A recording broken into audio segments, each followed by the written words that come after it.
Salut à tous, j'espère que vous allez bien. Je te retrouve dans une nouvelle petite vidéo. Je suis vraiment hyper heureuse puisqu'on est le 7 mars, que c'est le début du salon Ready Set Romance, qu'hier, accessoirement, c'était mon anniversaire et en plus j'ai reçu des fleurs. Bref, je suis vraiment très excitée d'y aller et je vous emmène avec moi pendant tout le week-end. Donc voilà, on va aller au salon puis ensuite il y aura un petit book haul. Donc voilà.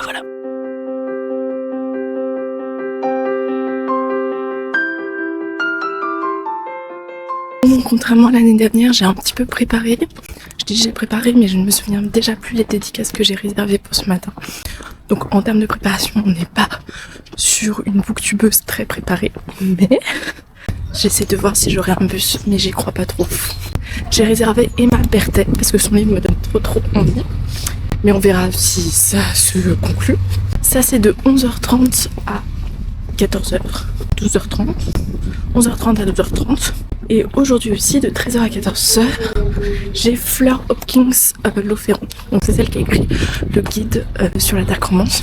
Ces derniers temps, je pense que vous avez vu passer des choses qui peut-être vous a fait mal aux yeux, comme moi. Mais il y a tout un débat autour de la dark romance.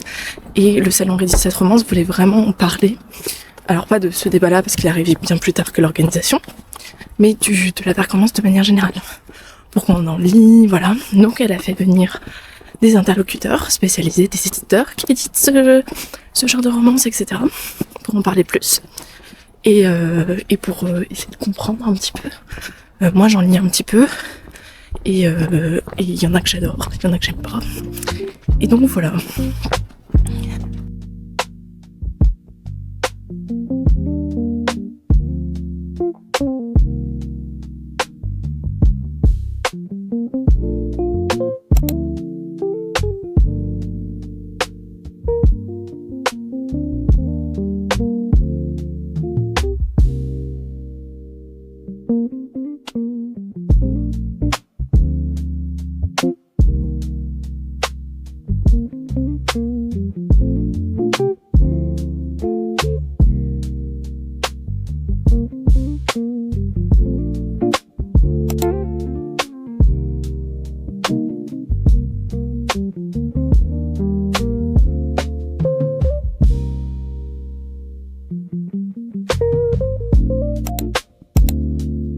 De Basile Tropical, je fais de l'actualité, je fais du décryptage, notamment sur les réseaux sociaux, et je gère aussi un projet média autour de la romance.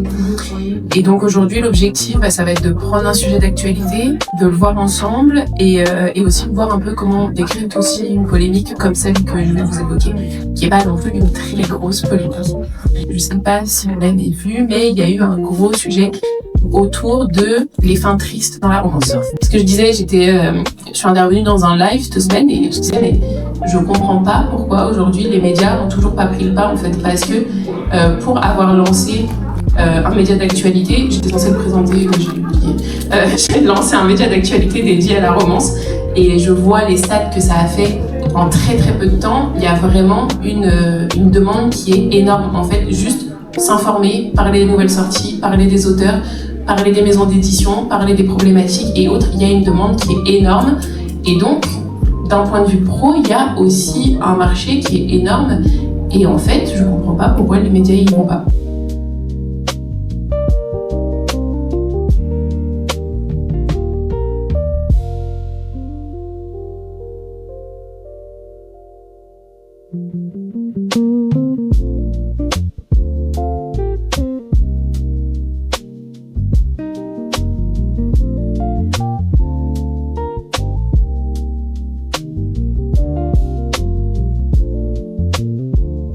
Alors je suis Méonie Swan, autrice auto-éditée sur Amazon, qui écrit principalement des MM. Alors, j'écris un peu de tout, je suis assez polyvalente.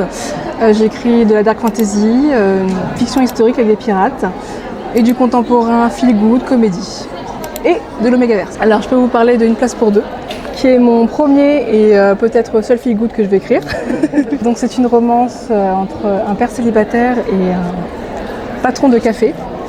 Donc William, père célibataire d'une petite fille de 6 ans, va faire la rencontre de Marc, le patron de café à l'école, près de l'école de sa fille. Et ça va être le coup de foudre entre les deux. Mais il y a aussi cette histoire de William ne croit plus trop en l'amour, Marc a envie d'aller plus loin avec lui, Et ils vont avancer petit à petit et c'est réconfortant, touchant. Voilà. T'as une préférence pour la couleur? Moi j'aime bien violet.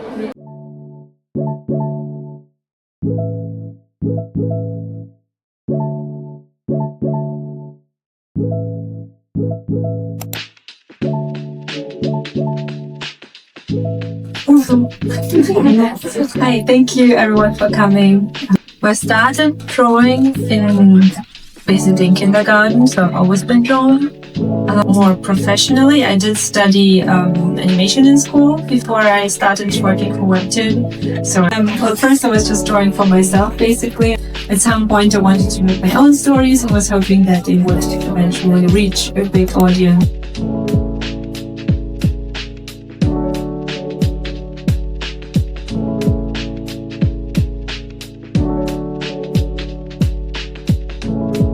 Donc aujourd'hui, on fait une table ronde sur entre tradition et modernité, réinventer la romance. Les bases d'une bonne romance, c'est avant tout de bons personnages, c'est-à-dire des personnages réalistes dans lesquels on peut s'identifier, qui vont avoir nos problématiques. Moi, en tout cas, j'ai toujours essayé d'écrire des personnages assez réalistes. Et à partir de là, on peut écrire une bonne romance. Peu importe en fait le cadre de la romance, tant que les personnages sont bien construits, peu importe ce qu'il y a autour, si c'est de la fantaisie, si c'est, je sais pas, un cadre de romance à suspense, vu qu'on en a beaucoup en ce moment, ça peut être des espions, ça peut être, enfin bref, peu importe. Tant que les personnages sont bien construits, on arrive à sentir qu'il y a une connexion entre eux. Parce que la connexion, je trouve qu'elle a du mal à se faire si on ne développe pas la psychologie des personnages en eux-mêmes déjà.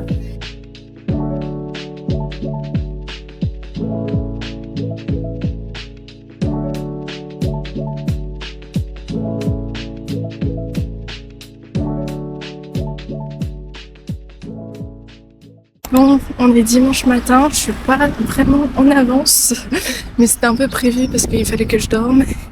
Et surtout, je vais rester plus tard aujourd'hui. Donc c'était plus pratique comme ça. Mais là, du coup, je suis en route et je suis trop pressée d'arriver et de faire cette deuxième journée, du coup, sur le salon. Si on m'envoie une image générée en IA et on me dit tu fais ça, je dis bah non, voilà, merci, je suis pas dispo en ce moment. Voilà, voilà, moi c'est radical, je ne veux pas. On peut m'envoyer, alors ça par contre, ça c'est oui, vous envoyez des couvertures que vous aimez bien, des inspirations. Que vous n'aimez pas aussi. Oui, voilà, les deux c'est parfait, parce que comme ça en fait on peut voir exactement vos goûts, parce qu'en fait quand avec les clients avec qui on a l'habitude de travailler, ça le fait moins parce qu'on commence à savoir les goûts de la personne en face. Mais avec les nouveaux clients, en fait, on ne sait pas, on n'est pas télépathe non plus. Donc le fait juste d'avoir des inspirations de ce qui vous plaît ou de ce qui ne vous plaît pas, ça fait vraiment une grande différence.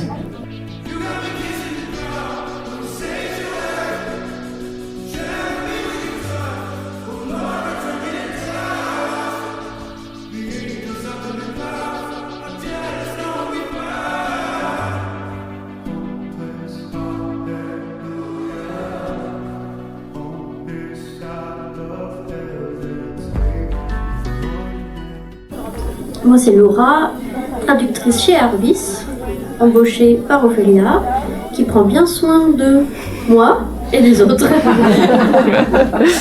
Je suis pas une tortionnaire. Non, Tout va bien. Les romantaisies et les fantaisies en général sont tellement développées. C'est vraiment incroyable. Là, on a un livre qui va sortir en août, qui s'appelle Gladiator's Love. C'est une gladiatrice.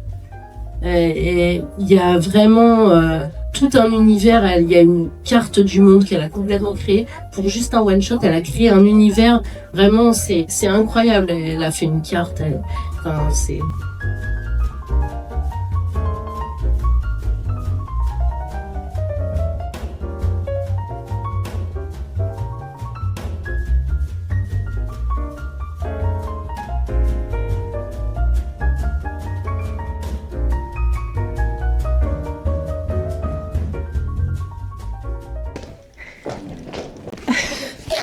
Je vous retrouve au calme chez moi après le tumulte un petit peu du salon.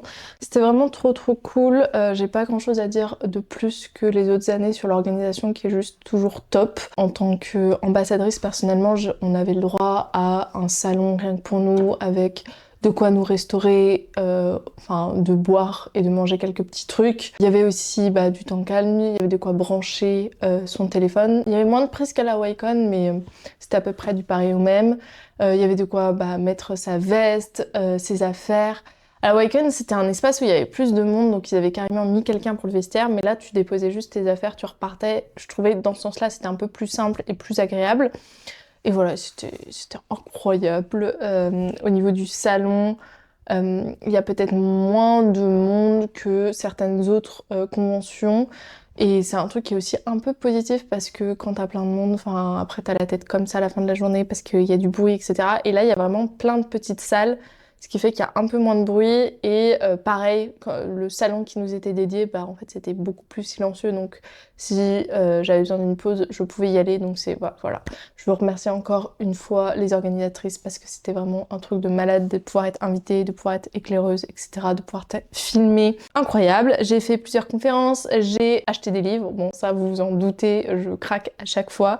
J'en ai acheté pas mal que je vais un peu vous présenter. J'ai plusieurs choses. J'ai les livres que j'ai achetés aujourd'hui et les livres que j'ai achetés hier parce que je voulais vous faire un gros book haul, un compte rendu à la fin. Faut que je me souvienne dans quel ordre j'ai fait les choses. Je me souviens déjà plus ce que j'ai fait en premier hier. Petit aparté, derrière vous voyez la bibliothèque qui n'est pas encore remplie puisque elle a été installée très gentiment par mon copain. Par conséquent, je l'ai pas encore remplie ni quoi que ce soit, mais je voulais vraiment vous prendre avec moi pour réorganiser toutes mes bibliothèques et remplir cette nouvelle bibliothèque qui est juste ici. Je suis vraiment trop contente.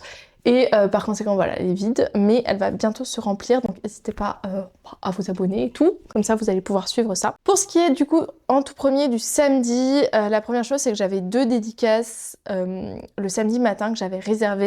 J'ai pu aller acheter mes livres en avance, du coup ça pour le coup il y avait moins de queue sur le stand, il y avait un stand un peu librairie pour tous les auteurs en dédicace qui étaient de maisons d'édition qui n'étaient pas représentés pendant le salon par un stand bien dédié à eux, donc par conséquent fallait un peu acheter à l'avance, pouvoir aller ensuite en dédicace. J'ai acheté en tout premier Brûler corps et âme de Emma Berthet, publié chez New Romance, donc Hugo New Romance. C'est une histoire qui m'a tout de suite un petit peu hypée quand je l'ai lue. C'est vrai que je ne l'avais pas forcément fléchée dans ma vidéo préparation Ready Set Romance, il me semble. Mais quand j'ai vu les dédicaces et que j'ai vu qu'il y avait ce livre et notamment l'autrice, je me suis dit, ouais, le pitch a l'air plutôt pas mal. Ici, on va se retrouver avec un pompier qui, lors d'une intervention, va être brûlé très grièvement et à son réveil, son visage, il est méconnaissable et vraiment, au niveau de la douleur, du fait qu'il peut plus trop être pompier vu ce qui lui est arrivé et l'accident qui lui est arrivé, il se sent un peu aussi coupable pour cette intervention. Il va faire la rencontre de Brie qui elle se bat depuis 3 ans pour un petit peu tenir debout suite à un accident qu'elle a eu aussi également et où elle a aussi été brûlée, et c'est un petit peu leur rencontre à tous les deux. Ça peut être assez triste sur certains bords je pense, mais ça peut aussi être vraiment très cool et voilà, donc j'ai fait la petite dédicace, elle était super gentille, l'autrice, j'ai été très honnête avec elle, je n'avais lu aucun de ses livres, mais celui-là me donnait très envie. Et en même temps, j'ai eu des petits marque-pages et ça fait toujours plaisir. Donc voilà, je le découvrirai potentiellement avec vous et je vous en reparlerai, mais je sais pas ce que vous en pensez, mais c'est un pitch qu'en roman j'ai jamais vu pour le moment. Deuxième livre, un peu plus original, un peu plus... c'est pas une romance directement, ça va parler, c'est un guide, donc pour le coup je vous avais fléché dans ma vidéo préparation Ready Set Romance. C'est le guide Dark Romance de Fleur Hopkins Lauferon et c'est publié aux éditions Gauteur. Et l'autrice était là pour dédicacer et ce livre ne sort que, il me semble, elle me l'a dit à l'oral, j'ai oublié... Je sais plus si c'est en mai, en avril, c'est pas encore, ou fin mars, je sais plus exactement, mais il est pas encore sorti et j'étais la première en dédicace, donc elle m'a dit t'es vraiment la première qui a acheté le livre et qui est là. Et c'était sympa d'échanger avec elle. Elle m'a dit que pour faire ce livre, elle avait lu plus de 300 dark romance. Voilà. Je sais pas comment elle a fait, mais c'est quand même exceptionnel. Moi, ce livre, il m'intéressait vraiment parce que, en gros, elle va prendre des exemples de livres très concrets, dire ce qui va dedans et émettre une critique. Et je me dis que moi, je suis un peu paumée dans ce genre-là. Il y a des choses que j'ai beaucoup aimées en dark romance. Et puis, il y a des livres que j'ai pas du tout aimés. J'aime pas la manière dont c'est fait. Je comprends pas pourquoi c'est publié. D'ailleurs, quelqu'un m'a mis en commentaire sous mon dernier vlog, est-ce que quand tu dis que tu veux pas qu'un livre soit publié, tu veux le censurer ? Alors c'est pas exactement ça, c'est juste que de mon point de vue à moi très personnel, et encore une fois je ne suis personne pour dire qu'un livre ne devrait pas être publié, mais je pense qu'on devrait tous être beaucoup plus vigilants sur ce qu'on publie et sur ce qu'on écrit et sur ce qu'on lit, et je pense que c'est pas le lecteur, l'autrice, la maison d'édition qui doit être vigilant, c'est tout le monde qui doit être vigilant là-dessus, parce que je pense que on peut vite saturer le marché de la dark romance avec des livres qui prônent des choses qui peut-être ne nous correspondent pas, comme moi, alors qu'il y a plein de sujets à aborder dans ce sous-genre, et s'arrêter vraiment sur des choses qui sont vraiment illégales, sont vraiment violentes, toxiques, etc. Moi, je trouve ça hyper dommage dans notre monde actuel. Et on devrait juste tous plus faire attention, et c'était plus dans ce genre-là que je disais, enfin, c'est pas une question juste de censure, à part si on parle du livre, et c'est dans ce contexte-là aussi dont j'en parlais dans le dernier vlog, qui est à cœur et à cri, il me semble, corps à cœur, qui est un livre, bon, je vous laisse, de toute façon tout le monde en a parlé, d'ailleurs si vous voulez renseigner sur des sujets d'actualité autour des livres, de la littérature et des polémiques et ce genre de choses, je vous conseille, qui était là d'ailleurs sur le salon, Basical Tropical, je crois que c'est ça, elle a créé son média dédié à la romance et elle parle en fait de tout ça, et elle parle de cette polémique. Et je pense que c'est intéressant de se pencher sur ce type de livres qui aujourd'hui sont publiés, qui pour le coup lui ne devraient pas parce que c'est contre la loi. Mais après il y a d'autres types de livres qui pour le coup bon voilà vont aller trop loin pour moi, mais encore une fois c'est que mon point de vue à moi, et c'est pas à moi de dire que ça doit pas être publié, c'est juste moi je me dirigerais pas vers ces livres tout simplement, et c'était plus ça mon message. Mais du coup ce livre va me permettre d'avoir un aperçu un peu plus grand du genre de la dark romance, parce que je trouve qu'aujourd'hui on n'en parle pas dans son ensemble, et c'était aussi ce que m'a dit l'autrice en dédicace, c'est-à-dire que voilà on a du mal à définir ce que c'est, et surtout on met un peu tout dans la dark romance, ou des choses qui ne le sont pas mais qui devraient l'être ne sont pas mis dans ce genre. Donc je pense qu'il y a une vraie réflexion à avoir là-dessus, et ça complétera un petit peu la vidéo que j'ai fait sur ce genre-là précisément. Moi j'aimerais bien aller plus loin et un petit peu pouvoir en parler mieux en fait, parce qu'aujourd'hui, ok j'en ai lu pas mal, mais j'en ai pas lu autant que l'autrice quand même. Voire très loin de autant de l'autrice, mais en plus c'est un genre qui en ce moment, je sais pas pourquoi, ça m'attire moins, j'ai moins envie d'aller vers. En fait j'ai trop peur de tomber sur quelque chose que j'ai pas envie de lire, du style du non-consentement ou ce genre de choses, et je trouve, du coup je me ferme tellement de portes à d'autres livres qui pourraient être vachement bien, avec des sujets très intéressants, mais finalement, comme on sait plus trop quoi choisir, qu'est-ce qui est mis en avant dans le livre, bah moi j'ai un peu une réticence, j'ai un peu peur. Ensuite, il me semble que je suis allée voir une autrice que j'aime énormément, dont je suis partenaire cette année, partenaire livresque, c'est Méonie Swan, qui était sur le salon, je crois que c'était un de ses premiers salons, et elle disait que ça se passait très bien, etc. Et je suis vraiment trop contente pour elle. Donc je suis allée sur son stand et j'ai pris 2 livres. J'ai pris son nouveau, dont normalement vous avez déjà eu la cover reveal cette semaine précisément, mais sinon sur le salon, elle floutait un peu les images parce qu'elle voulait réserver un petit peu la cover à ceux qui seraient sur le salon directement et pas sur les réseaux. Et donc son nouveau c'est Paris risqué, sous le bureau, et je crois que c'est une rivalité dans le monde du travail. On a Thomas qui est un employé qui cherche à prouver sa valeur, et on a Richard qui est un patron aussi séduisant que présomptueux, et c'est 2 hommes qui bien sûr n'ont rien en commun mais qui vont avoir une petite attirance. Et voilà, ça peut être très sympa. Je connais l'écriture de Méonie Swan, je sais ce qu'elle fait, et je pense que je vais adorer ce livre. Voilà. Et ce sera l'une de mes prochaines lectures, puisque je l'ai aussi en service presse numérique pour le coup, et donc voilà, je vous en parlerai. Je suis vraiment extrêmement contente, puisque l'autrice m'a offert les bonus, les chapitres bonus du livre L'océan dans ses yeux. Donc je crois que c'est que 2 ou 3 chapitres, mais c'est trop intéressant. C'est sur la suite un petit peu de ces 2 protagonistes dans l'univers de la piraterie. Je vous avais parlé de ce livre que j'avais vraiment beaucoup aimé. Il y a un peu les vibes de Pirates des Caraïbes, mais avec de la romance MM, et ça c'est vraiment vachement cool. Et donc là voilà, c'est la suite de leur aventure, et j'avais trop envie de le découvrir. En plus je crois qu'il y a des illustrations dans ce petit épilogue, et donc voilà, j'étais trop contente, et elle me l'a offert, donc voilà, je la remercie encore très chaleureusement. Et aussi elle m'a offert tous les marque-pages possibles et imaginables, mais je pense qu'elle les donnait à chaque fois que t'achetais des livres. Mais voilà, j'ai à peu près une place pour 2, ça c'est son contemporain. Si vous êtes un peu plus frileux de la dark romantasy qu'elle écrit, ou même de l'univers de la piraterie qui peut être un peu peu sauvage, on va dire. Elle a écrit une romance contemporaine qui est vraiment bien réussie. D'ailleurs, elle vous en parle dans la séquence que j'ai introduite où je lui ai demandé un peu de se présenter, etc. Je voulais vraiment qu'elle vous parle à vous et je suis trop contente qu'elle ait accepté. Donc ça, c'est le nouveau. Et bien sûr, la saga de Dark Romantasy que j'aime vraiment beaucoup. Il y a quelques trigger warnings, mais pour le coup, ça c'est une Dark Romantasy. Je vous dis, foncez, vraiment foncez. Ensuite, j'ai fait un petit tour. Il y avait des stands, c'était Brajlon, les éditions Calix, les éditions BMR et il y avait la maison d'édition Kéros. Je reviendrai sur cette maison d'édition après parce que j'ai des petits trucs à en dire. Mais et il y avait aussi, je sais plus exactement, mais c'était en fait un regroupement des maisons d'édition qui étaient présentes, des maisons d'édition un peu grosses dont on entend souvent parler. Et donc je me suis un petit peu baladée, j'ai vu ce qui me donnait envie. Et j'ai pris ce livre qui est Chat Out de Avery Killan des éditions Milady. Alors on n'en a pas trop entendu parler, enfin moi pas du tout, et du coup quand je l'ai vu j'étais très étonnée et je voulais savoir de quoi ça parlait.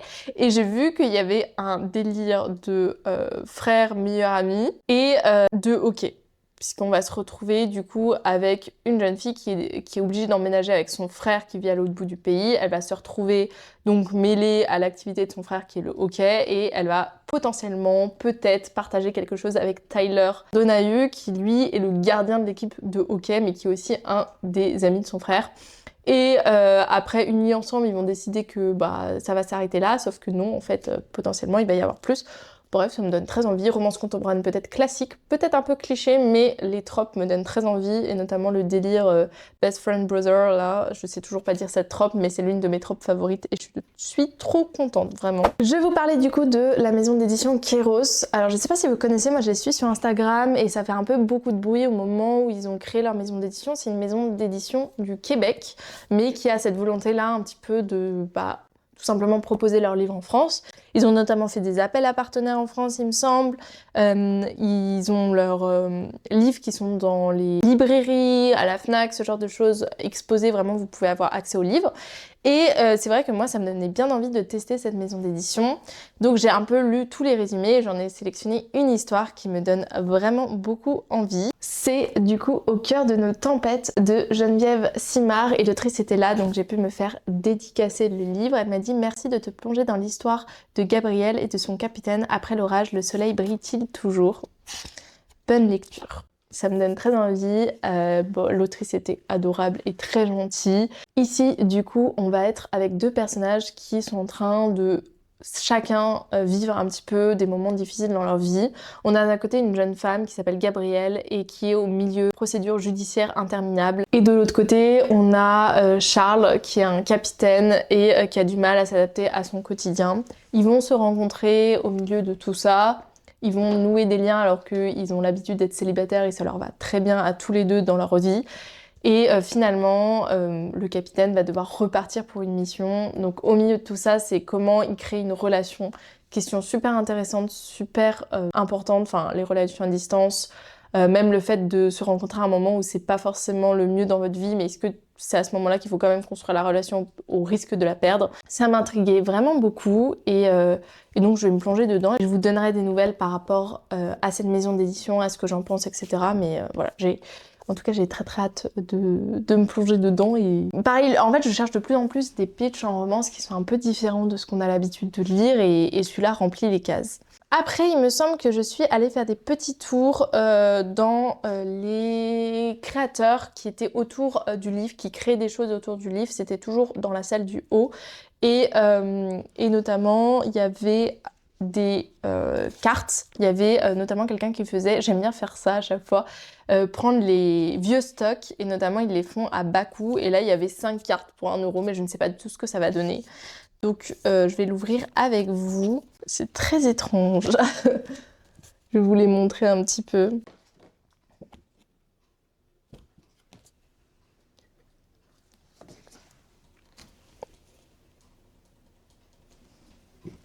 Ah, ça je préfère en termes de style. Ça j'aime beaucoup.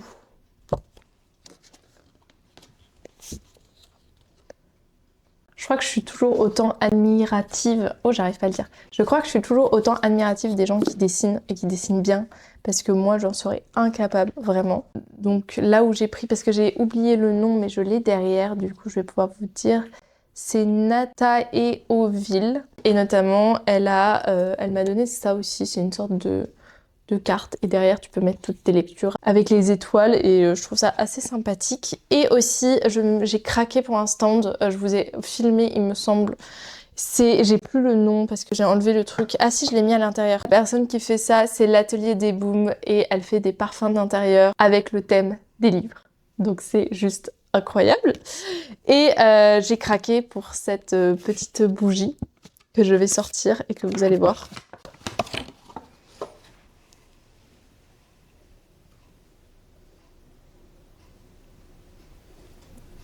Voilà. C'est une bougie La Belle et la Bête. Trop jolie. J'avais très envie de pouvoir la mettre dans ma bibliothèque. Celle qui faisait du coup l'atelier des Boons, elle avait aussi une bougie de dragon de Force Wing. Alors j'ai pas lu encore Force Wing, hein, mais la bougie donnait trop envie. Et en fait, au moment où je suis passée, elle vendait la dernière bougie. Donc j'étais un peu deg, j'avoue, parce que sinon j'aurais pris celle-là. Mais celle de La Belle et la Bête, moi je l'adore. Elle est trop belle. Ok, j'allais dire ça c'est pour la première journée, mais non, ce n'est pas fini. Je vous avais parlé dans ma vidéo de préparation au salon Reddit cette romance d'une autrice autopublique. J'avais un peu repéré, j'ai pas encore lu un de ses livres, mais j'avais très envie de tester ce livre qui est Un pour tous et Tous pour elle de E.I. Jeanne.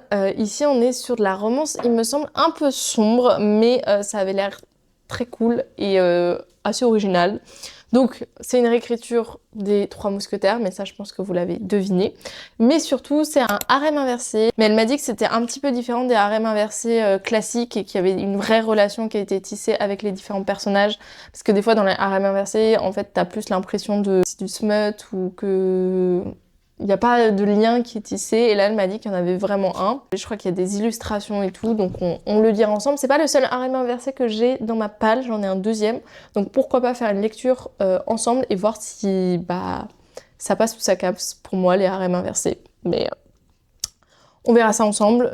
Pour le moment j'en ai lu un seul et ça m'avait pas plu des masses. Donc après c'était une dark romance et en plus c'était plus le problème de l'écriture, de comment ça avait été fait, que vraiment le fait que ce soit un harem inversé. Je me suis reposée et ce matin je suis repartie pour le salon. Cette fois-ci j'ai commencé par, il me semble, des conférences. Je suis retournée sur les stands un petit peu des maisons d'édition avec Brajlon, BMR, etc., Hauteville, etc. Et j'ai pris un livre de Brajlon parce que je voulais trop lire la suite. C'est La Reine Traîtresse des éditions du coup Brajlon. C'est le deuxième tome du Pont des Tempêtes. Je pense que vous connaissez, il est plutôt connu ce livre en romantécie et j'avais vraiment beaucoup aimé le tome 1 là en la fin d'année 2025. Vous avez pu voir ça avec moi à l'automne normalement et j'ai très envie de plonger du coup dans ce deuxième tome. D'avoir la suite en fait. J'ai hésité à prendre le troisième mais comme il est sur un autre couple et ça repart sur une autre histoire, je sais pas si j'aurai la foi de continuer cette saga, mais en tout cas ce qui est sûr c'est que j'ai envie de lire le tome 2 parce que le tome 1 avait été une excellente lecture et je suis toujours sur cette fin du tome 1 qui me reste en tête, donc ça veut dire que j'ai envie de lire le tome 2 et donc je vais me plonger potentiellement dans le tome 2. Le Pont des Tempêtes, pour ceux qui connaissent pas trop l'histoire, on a j'ai plus les noms en tête, Lara et Aren, oui. On a Lara qui est une jeune femme qui a été élevée avec ses sœurs pour trouver celle qui serait la mieux pour se marier avec le prince du pays étranger et pour tuer le prince du pays étranger. C'est pas vraiment celle qui est sélectionnée, vous voyez ça dès le premier chapitre, mais elle fait en sorte d'être sélectionnée et elle part pour se marier avec Aren. Et il se trouve que, bien sûr, il y a une petite relation qui va se tisser entre eux, mais en fait, ce que j'aime beaucoup dans cette romantésie, c'est qu'il y a le parfait équilibre entre le monde de fantasy et la romance. Et c'est pas une question de la romance est prédominante, quitte à ne plus être cohérent avec l'histoire. Là, on a vraiment une construction des deux, de l'univers et des sentiments entre les deux, qui est réaliste, parce qu'on est quand même sur une thématique où il y en a un qui est censé trahir l'autre et l'autre qui est censé ne pas avoir confiance. Et si c'était mal fait, ça l'aurait pas fait. Et là, vraiment, ça a été pas mal travaillé et j'avais vraiment beaucoup aimé. Donc voilà, je vous conseille aussi Le Pont des Tempêtes. Je suis pas sûre que ça se finisse, mais comment la suite, parce que vraiment la fin du 1, je sais pas comment ça va être fait. Sur le stand BMR, on pouvait prendre ça gratuitement et comme moi j'aime bien les trucs qui sont gratuits comme à peu près tout le monde, je l'ai pris. Je ne connais pas Alfreda Henwy, je sais pas si j'ai déjà lu quelque chose d'elle, le titre de l'autrice me dit quelque chose mais je sais pas si j'ai déjà lu un de ses livres. Et c'est sa nouvelle romance, c'est Heaven Bay Chasing Butterfly, qui sort je ne sais pas quand, mais qui sort bientôt, et en gros c'est les premiers chapitres.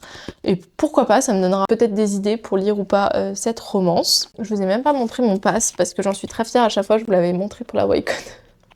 Voilà mon petit pass d'éclaireuse. Mais c'est pas ce qui vous intéresse le plus, et je le comprends. Ensuite, je sais pas si c'est là ou si c'est là, mais je suis allée encore voir un petit peu les illustrations, et il y en a quelques-unes qui m'ont donné envie. J'ai acheté cette petite illustration que je trouvais très choupie. Et celle-ci, et le défaut que j'ai, c'est que je ne me souviens pas et que j'ai pas noté à qui je l'avais acheté. Donc peut-être en faisant des recherches par rapport à où le stand se situait. Je pense que dans mon concours pour mes 1000 abonnés, il y aura quelques petites illustrations à gagner. Donc peut-être celle-là, voilà. N'hésitez pas à me suivre sur Instagram pour le concours. Je suis toujours en train de le préparer, hein. Je sais ça prend du temps, mais c'est juste que je demande à mes partenaires, etc. s'ils ont des livres, etc. Et donc ça prend du temps de rassembler tout ça, mais n'hésitez vraiment pas à me suivre sur Insta, comme ça peut-être vous pourrez concourir et vous pourrez avoir plein de cadeaux, des livres, des objets autour du livre et ce genre de choses. Donc voilà. J'ai enfin craqué. À la Wacom, j'avais pas eu le temps d'aller voir cette autrice que j'ai rencontrée enfin. J'avais commencé un livre d'elle, je suis toujours en cours de lecture de ce livre, ça va pas du tout, mais en fait pour une question budgétaire, j'ai fermé mon abonnement Amazon et du coup je pouvais pas reprendre les lectures que je faisais sur Amazon, mais je vais potentiellement pouvoir le reprendre, faut que je vois. Et j'étais en train de lire son livre qui est Ma femme s'appelle Eric, et qui était très très bien écrit en genre de la romance. Ce que je trouve fou dans l'auto-publication, dans la romance MM, c'est qu'on arrive à faire des choses qui... Enfin, je dis on. Les autrices, les auteurs arrivent à faire des choses qui sont très originales et dans le rythme de l'écriture, dans la manière d'écrire, qui plaisent et qui en même temps, tu trouveras pas ça en maison d'édition, en romance tel qu'on te le market. Et je trouve ça super intéressant. Et Neil Gaiman en fait partie, qui ont une plume vraiment qui leur est propre et qui font des trucs que t'as pas l'habitude de lire mais qui est très intéressant. Et du coup, j'avais envie de craquer pour l'un de ses livres. Au final, j'ai craqué pour deux de ses livres et je vais vous expliquer pourquoi. Je suis arrivée sur le stand et l'autrice était en train de parler avec une femme qui, je sais pas exactement de quoi elle parlait parce que j'écoute pas trop les conversations pour être honnête. Ce que j'ai fait, c'est tout simplement que j'ai commencé à lire les 4e de couverture pour savoir quel livre j'allais prendre, sauf que en fait la jeune femme à côté était une grande fan et du coup elle a commencé à me raconter les résumés de tous les livres, qu'est-ce qu'elle avait préféré, etc. Et du coup j'ai craqué pour 2 livres parce qu'elle savait très bien vendre les livres. Peut-être qu'elle est sur les réseaux et ce serait très intéressant de la suivre. D'abord je vais vous montrer les 2 livres pour lesquels j'ai craqué. C'est ces 2 livres. En tout premier, nous avons Second Round de Neil Gaiman, donc c'est le 2e du Manoir Pourpre, c'est la suite en fait de Ma femme s'appelle Eric, mais sur un autre couple. Ici, on me l'a vendu comme une histoire, alors je crois que c'est une second chance, il y a plein de tropes qui m'intéressaient, mais surtout elle a dit qu'il y avait un des 2 personnages qui avait un peu un passé sombre et que ça allait être pas mal décrit dans le livre, etc. Et je me dis, vu la plume de Neil Gaiman, ça peut donner un truc vraiment oufissime. Je me le suis procuré et voilà, on va découvrir ça ensemble. Et un autre, c'est In the Name of Aisma. Et je sais pas pourquoi, peut-être que j'ai envie un petit peu de lecture sombre en ce moment, je ne sais pas. Mais pareil, sauf que là c'est plus du young adulte, il me semble. Et pareil, c'est un peu plus sombre. Il me semble qu'il y en a un qui fait un rituel aussi obscur que ridicule. Donc c'est du young adulte, c'est assez sombre. Je sais pas exactement de quoi ça va traiter, j'ai pas envie de vous dire de bêtises, peut-être que... Voilà, mais je crois que ça va aborder la santé mentale et pareil, on me l'a vendu incroyablement bien. Alors je vois c'est écrit tout petit, vraiment j'ai pas l'habitude que ce soit écrit aussi petit, mais ça va le faire, ça va être sympa. Enfin, et oui, on arrive bientôt à la fin de ce giga méga bookhaul, voilà, mais... J'allais dire j'ai été raisonnable, ça dépend de quel point de vue. J'ai acheté un livre en milieu d'après-midi. Je tournais autour d'un stand qui était une maison d'édition, qui est la maison d'édition Harvis, que je ne connaissais pas du tout. Et en fait, c'est une nouvelle maison d'édition autour de la romance qui publie tout type de romances. Leur stand était vraiment incroyable, mais je vous ai filmé un petit peu ça. Et ils ont plein de romances différents et je trouvais ça cool. Et au moment où je regarde mon programme, je vois qu'ils interviennent sur une conférence où ils vont parler de la maison d'édition. Je me suis dit, bah vas-y, écoute et vois si ça te donne envie et tout ça. Et en fait, je ne savais pas, mais c'est une nouvelle maison d'édition qui a décidé de s'ouvrir à l'international, mais au niveau Europe. Au lieu de forcément publier et traduire des livres qui viennent d'Amérique du Nord ou qui viennent d'autres pays plutôt anglophones, ils ont décidé de traduire des livres qui viennent de l'Allemagne, ils vont peut-être faire l'Italie ensuite. Et ils sont aussi intéressés pour le fait de publier des auteurs français, donc il y a vraiment un peu de tout. Là, c'est majoritairement un catalogue allemand, mais ce qu'ils disaient et ce qui était très intéressant et ce que j'ai déjà constaté, c'est que les héroïnes allemandes, elles ont tendance à être dans les histoires différentes de celles d'Amérique du Nord ou de celles en France. On a souvent des personnages principaux qui sont vraiment prédominants en termes de caractère fort féminin, et notamment ce qu'il disait, c'est que souvent ça va être tourné sur l'épanouissement du personnage féminin avant d'être tourné sur le fait qu'elle s'épanouit dans la relation. Et ça, c'est un thème qui peut être vraiment intéressant, notamment en romance, et ça change aussi, et comme encore une fois, moi je cherche des trucs qui changent un peu, j'étais trop contente de pouvoir me procurer un premier titre qui est Still Feeling For You de Lisa Guerlain. Ici, on va être sur du cocooning, et ça, le pitch m'avait l'air vraiment cool. En gros, on va avoir Vivi qui décide de rendre service à son meilleur ami et de passer pour son date pour un mariage, sauf que lors de ce mariage, elle va tomber sur Akeno, qui est une sorte de premier amour ou son ex un petit peu qu'elle a embrassé une fois et que voilà, c'est son gros crush, et elle va tomber sur lui et lui va penser du coup qu'elle est en couple avec son meilleur ami et que du coup ça va pas le faire, et voilà, ça donne trop envie. En plus, il paraît que voilà, c'est très cocooning, c'est un peu hivernal, donc je vais peut-être me presser de le lire avant que l'automne arrive trop vite. Mais il me donnait vraiment trop envie et je sens que ça va être vraiment cool. Et j'ai parlé un petit peu avec la maison d'édition, notamment pour savoir s'ils avaient des partenaires, etc. Parce que c'est quelque chose qui peut m'intéresser en tant que personne sur les réseaux. Et elle m'a dit que oui, elle était ouverte à beaucoup de choses. Et elle m'a proposé du coup un petit service presse qui est Nos Roméo de Anja Tatlissou. J'ai demandé parce que je voulais pas que ce soit une enquête, parce que c'est pas forcément ce que je préfère, mais là elle m'a dit non, c'est le contexte en fait. Et dans le contexte, on va avoir une jeune fille qui est fille d'un policier et de l'autre côté un jeune homme qui bafoue un petit peu les lois. Elle m'a dit qu'il y avait un peu cette trope de touch and die for her. En gros, le mec va être à fond sur elle dès le début, et ça peut être vachement cool. Et j'ai très envie de découvrir cette maison d'édition. Donc moi, je me suis dit que j'allais vous faire un vlog. Déjà, je trouve les objets livres vraiment très jolis. Donc je pense que je vais vous faire un vlog sur cette maison d'édition. Je le fais souvent, je l'ai fait quelques fois, où je vous parlais d'une nouvelle maison d'édition et je vous faisais un vlog dessus. Donc je me suis dit que j'allais faire sur ces deux petites lectures assez rapidement. Mais voilà, moi, il y avait d'autres livres en plus qui me donnaient envie vraiment. Après, j'ai essayé de cibler ceux qui me donnaient le plus envie parce que je voulais pas acheter tout. Enfin, il y a une question de budget aussi. Mais il y avait aussi une réécriture de Peter Pan, plein d'histoires différentes. Et voilà, donc je vous conseille d'aller voir si ça vous donne envie. Mais voilà, et je suis trop contente. Merci à la maison d'édition de me faire confiance sur ce titre. Et je vous en reparlerai très vite.